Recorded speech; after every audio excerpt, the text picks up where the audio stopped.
የልጇ መኝታ ቤት ደመራ ሆኗል። ልጇ ሞተችበት በተባለበት ዕለት እሷም አብራ ሞታለች።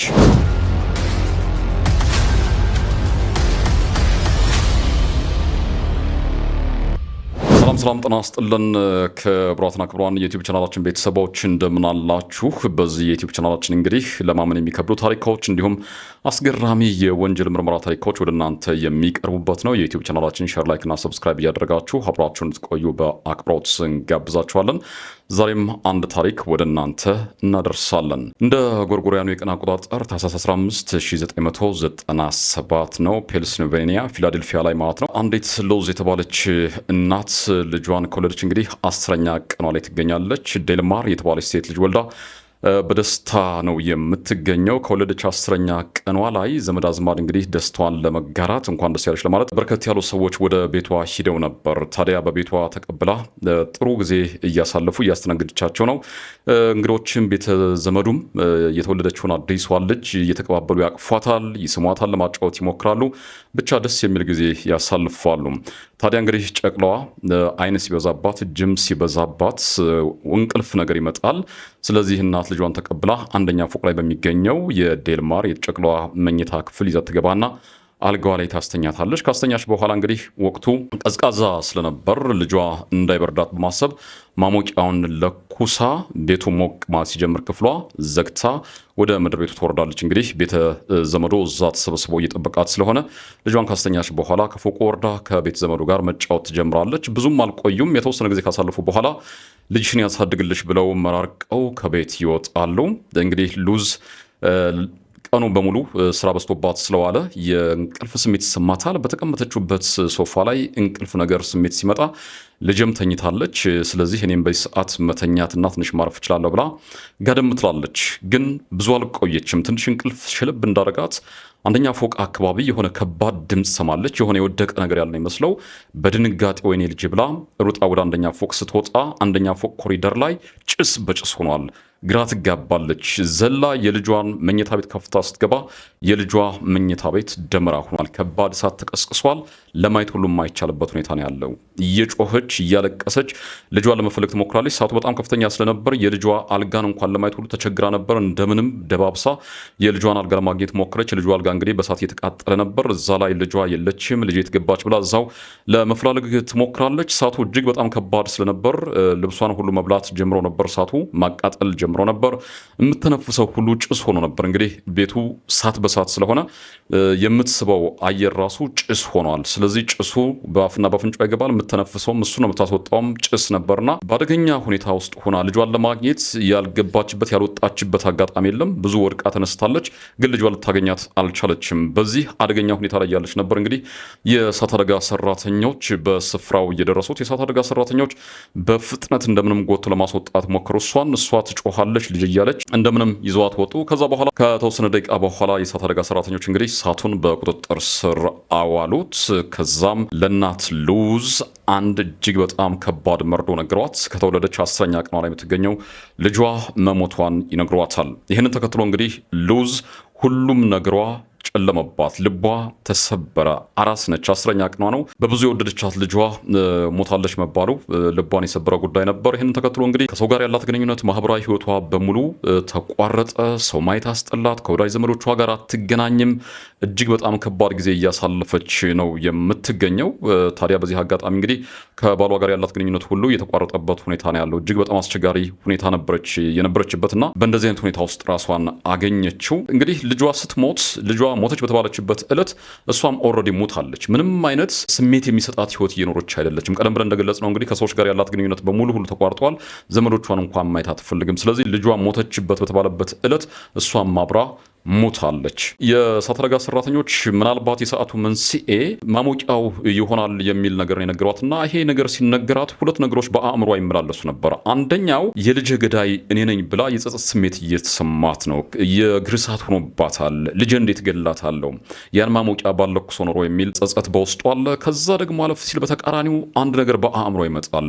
እንግዲህ የማሞቂያው በጣም ዘመናዊ ነው፣ እንዴት እሳት ሊፈጥር ይችላል የሚል ሌላ ጥያቄ አለባት። ብቻ በዚህ ሁኔታ ውስጥ እያለች እንግዲህ 6 ዓመታት ይቆጠራሉ። ስድስተኛው ዓመት አካባቢ በአንድ የዘመድ ቤት ግብዣ ይቀርብላታል። ድግስ ተዘጋጅቶ ነበርና ወደዛ ድግስ እንድትሄድ ትጠይቃለች። እንግዲህ ለዘመናት ራሷን አግላ የነበረች ሴት ነችና በዛ ድግስ ላይ ግን እሺ ብላ የቤተዘመድ ድግስ ነው ወደዛ ቦታ ትሄዳለች። ታዲያ ስትገባ የድግሱ ቤት በርካታ ዘመዶቿ አዟሉ፣ ይጫወታሉ፣ ይሳሳቃሉ። እሷ ግን ከሰው ጋር ተለይታ ስለኖሮች መቀላቀሉን አልፈለገችውምና አንድ ጥግ ላይ የምትበላውን ነገር ይዛ የምትጠጣውን ይዛ ተቀምጣ ከበላችና ከጠጣች በኋላ እንዲሁ አይኗ አንዴ ግድግዳው ላይ አንዴ ኮርኒሱ ላይ ያርፋል። የሚንጫጩትን ሰዎች ትመለከታለች፣ ሲጫወቱ ሲስቁ ትመለከታለች። በድንገት ግን አይኗ አንድ ጥግ ላይ አረፈና በጣም ደነገጠች። ከዛ በኋላ በሶስተኛው ቀን ሰተት ብላ ፖሊስ ጣቢያ ሄደች። ዋና ምርማሪውን አገናኙ ብላ ከዋና ምርማሪው ጋር ተገናኘች። ቢሮ ከገባች በኋላ ጠረጴዛው ላይ በሶፍት የተጠቀለለ ነገር እየሰጠችው ማውራት ትጀምራለች። መርማሪውም አንዴ ሉዝን እየተመለከቱ ሌላ ጊዜ ደግሞ በሶፍት የተጠቀለለውን ነገር እየተመለከቱ ግራ ይጋባሉ። የምትናገረውን ነገር በአንክሮ ያደምጧት ነበር።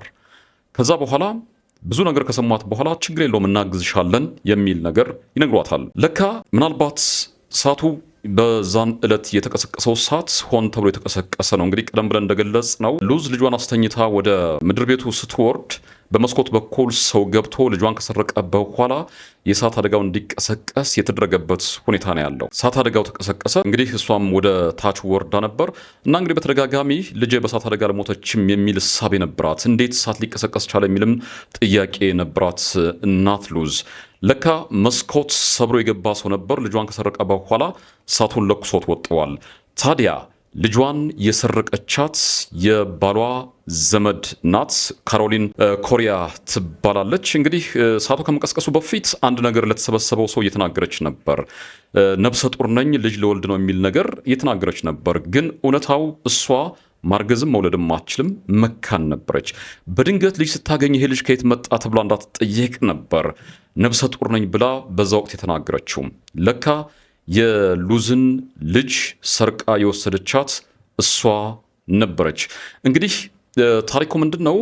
ከ6 ዓመታት በኋላ ከሰው ራሷን ካገለች በኋላ ሉዝ በአንድ የዘመድ ቤት ቀደም ብለን ጠቀስነው እንግዲህ ግብዣ ነበርና በዛ ግብዣ ላይ ተገኝታ ነበር። በዛ ግብዣ ላይ ተገኝታ እንግዲህ ቀደም ብለን እንዳነሳ ነው አንድ ጥግ ላይ ተቀምጣ የተለያዩ ነገሮችን ስትመለከት ነበር። በአጋጣሚ ግን አይኗ አንድ ቦታ ላይ ያርፋል።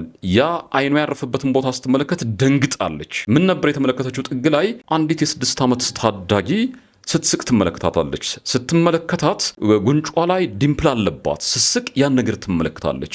እና እንግዲህ ሉዝ በጣም ብልጥ ነበረች።